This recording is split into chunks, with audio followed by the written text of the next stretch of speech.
Morning everyone, heading out on another bike ride. I've just been to the local bike store because I'm just about to head off on a ride which is hopefully going to take us down to the coastal track, and it's about a 50-kilometre round trip, which is further than I've done for a while. I'm just trying to steadily increase the distance that I'm travelling. So this bike shop's really only about 5-10 minutes walk from the apartment, and there's another one just down the road. You can probably hear the really heavy traffic in the background. That's the Princess Highway, which we're going to head away from right now.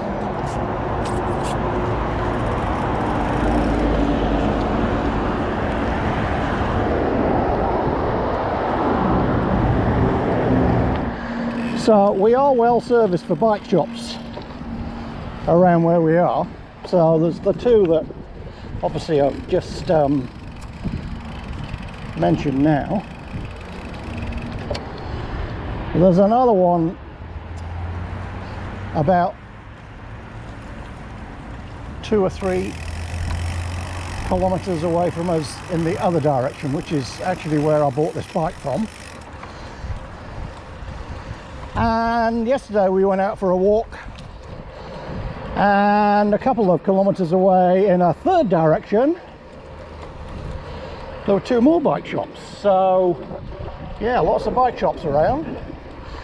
Having said that, that is the 4th one I've tried before I finally managed to get a pressure gauge. So yeah, today, nice day, pretty windy. Hopefully it's not going to be too bad. I dislike fairly intensely the wind, it has to be said.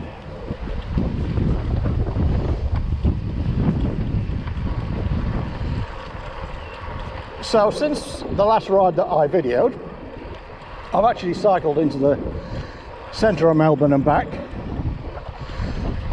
mainly on bike paths, but it was a bit convoluted and not that good for a stretch on the way in. I found a nice way on the way back which took me through Albert Park. I think it's Albert Park, which is actually where they have the Formula 1 Grand Prix. So that was quite nice on the bike path by the lake. And then the last bit was on roads, but they were good because they'd actually got a dedicated bike path. So that was okay coming back, not so good going in. And then since then the weather's not actually been that good. It's been pretty cold and wet and windy. This is the first decent day for a little while. So I thought I'd try out this bike path.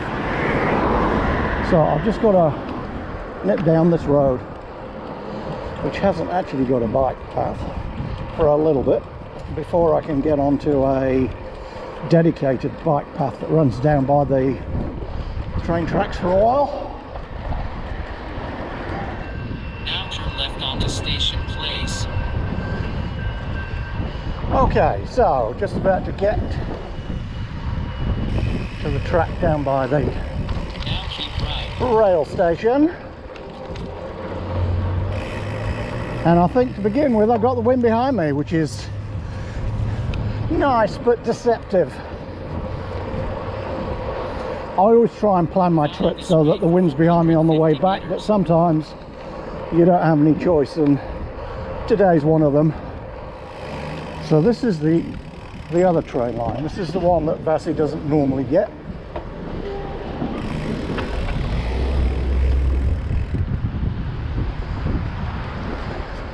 So this one runs down the coast from Melbourne. Take the next right.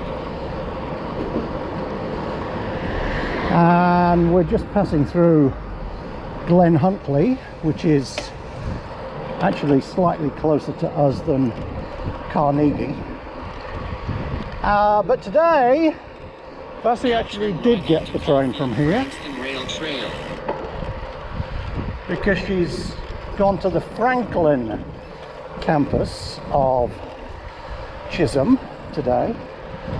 And to get to Franklin, you take the train from here. Follow this way for 700 meters.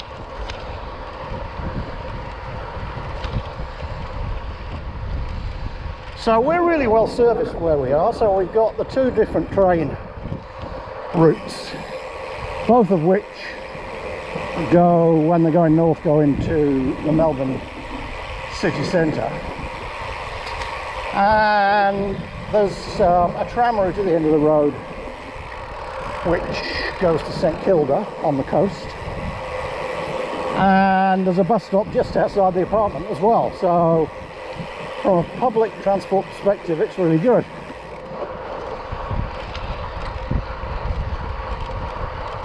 We're just about to turn off In 90 meters, turn right onto Fitzroy Street. the rail trail now.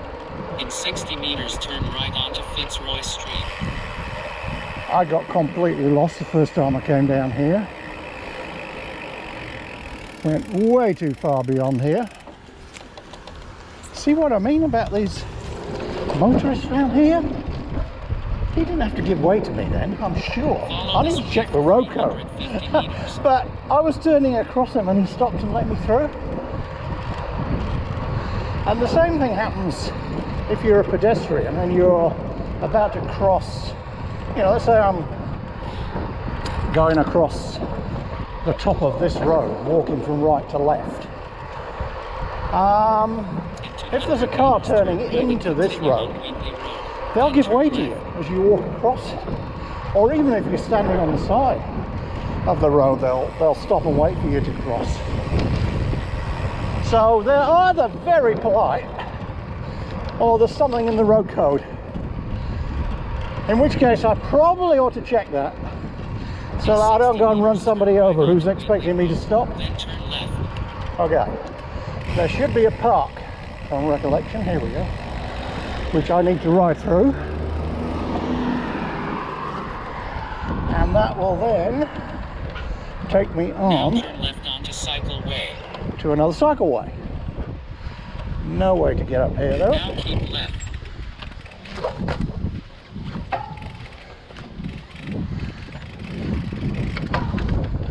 Wrong gear.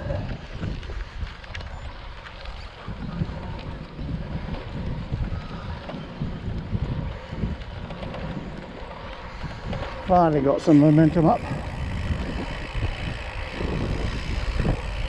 Follow this way for 850 meters.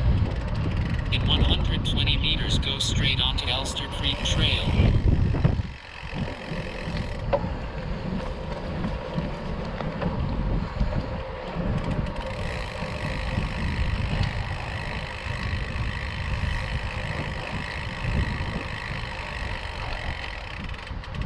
Morning. Morning.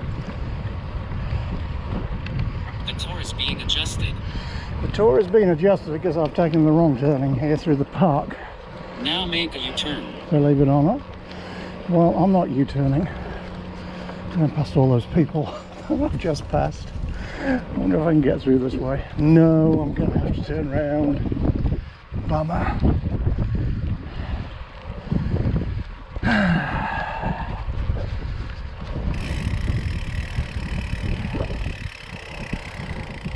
The tour is being adjusted. Okay, I'm turning around. Stop adjusting. Thank you. Now make a U-turn onto Rose Street. In 25 meters, make a U-turn onto Rose Street. Then keep right. Now it's totally Next, keep confused. right. Then turn right. Let's go down here. Now turn right.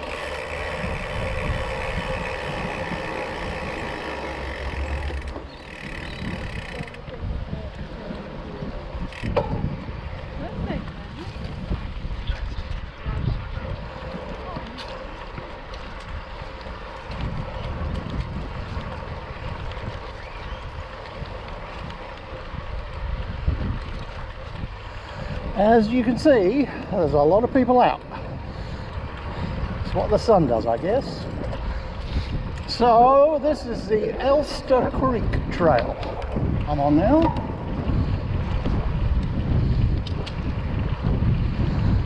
I don't think it goes too far, and then I've got to go on some roads just for a little bit, hopefully. So, short section of road, but what you can see, because Melbourne's so flat, they've actually got heaps of room for the roads, so most of the roads are quite wide. So what they've done is they've created parking space for the vehicles on the left, and there's still a cycleway to the right of them. Whereas in New Zealand the roads are a lot narrower. What you find is the cycleway gets taken up by cars parked on the side of the road. So all you have to watch out for here is that nobody opens a door in front of you from one of the parked cars. So you just got to remember to keep your eye open for that. And I'm heading towards one of the big sort of highway routes into Melbourne. I'm going to cross that.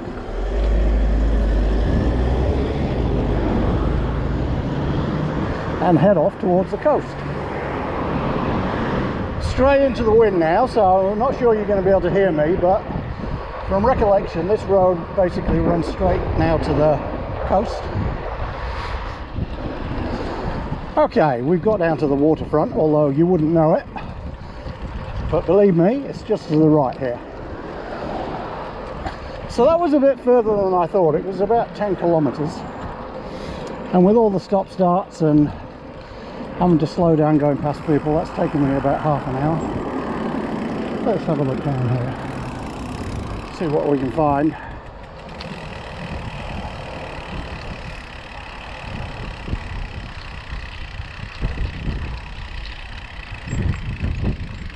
Some very nicely painted and well maintained beach huts there, and way in the distance is central Melbourne, actually behind those other beach huts that you can see. Maybe there's a view of the Melbourne CBD that you can see over the top of the beach huts now.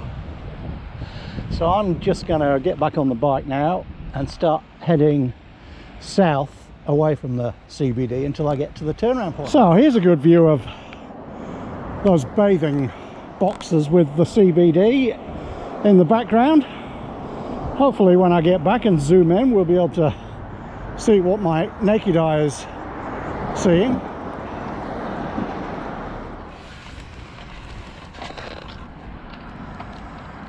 Okay, we've got to a place called Beaumaris. Not quite as far south as I'd planned, but to be honest, the ride's not that good. Most of the time I haven't been able to see the water, and it's been on a fairly narrow bike path right next to the road, so lots of cars going past you. So yeah, I don't know whether I can be bothered to actually go on another 5k. I might just go on a little bit further. It looks on the map as though the bike path goes through some sort of green areas, so maybe it'll get off the road a bit and then I'll turn around. So yeah, a bit disappointing.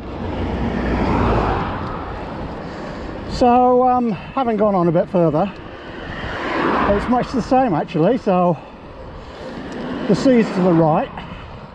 There are some walking paths, I think, in that area to the right, but you can't go in with your bike. So you're just cycling along this road, which, whilst you're separated from the road, which is good, it's still not so good with the cars whizzing past all the time. Actually got up a bit higher now, so I've got a bit of a view of the sea, which hopefully you can see. One thing I have noticed, this must be a favourite road for all the local keen cyclists, because there's been a steady stream of cyclists going my way and coming the other way, but what's interesting is none of them go on the bike path. They're all on the road. Now they all look skinnier and much faster than me, so maybe it's just not a cool thing to go on the bike path. I've got no idea. I mean, if you're going really quick, it is a bit dangerous because there are people walking and people pop out of little walkways on the side, so I can understand why they would do that, but it's a very popular road, but there's no actual bike path on the road.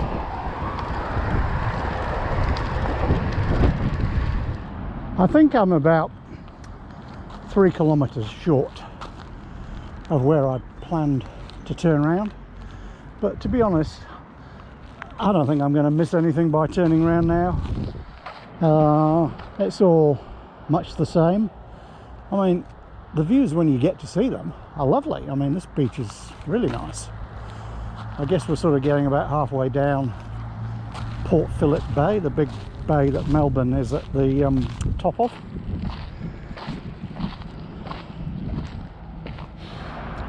Heading back now. Bit of a slog into the wind actually, but thought I'd stop because this is quite a nice little bay. People out midweek on their boats. Somebody even paddling in the water. Can't imagine that's too warm. So yeah, I mean, it's difficult to try and find where you can ride in Melbourne and get a reasonable distance, like 50 kilometers, 60 kilometers. And I was hoping that this was going to be quite a good one. So you can see on the map where I've been, where I started from in Carnegie and headed out to the coastal track and then turned south. But yeah, I don't think I'm going to rush to do this again. I mean, it'd be terrible at the weekend because the track would be clogged with people. You'd be forever slowing down and passing people and whatever. So yeah, I'll have to find somewhere else to go riding. I certainly don't want to do what these guys are doing, which is go on this road, because there's no cycle path on the road. So that wouldn't be particularly pleasant. It's quite a busy road. So back to the drawing board, I think. So anyway, good to stretch the legs.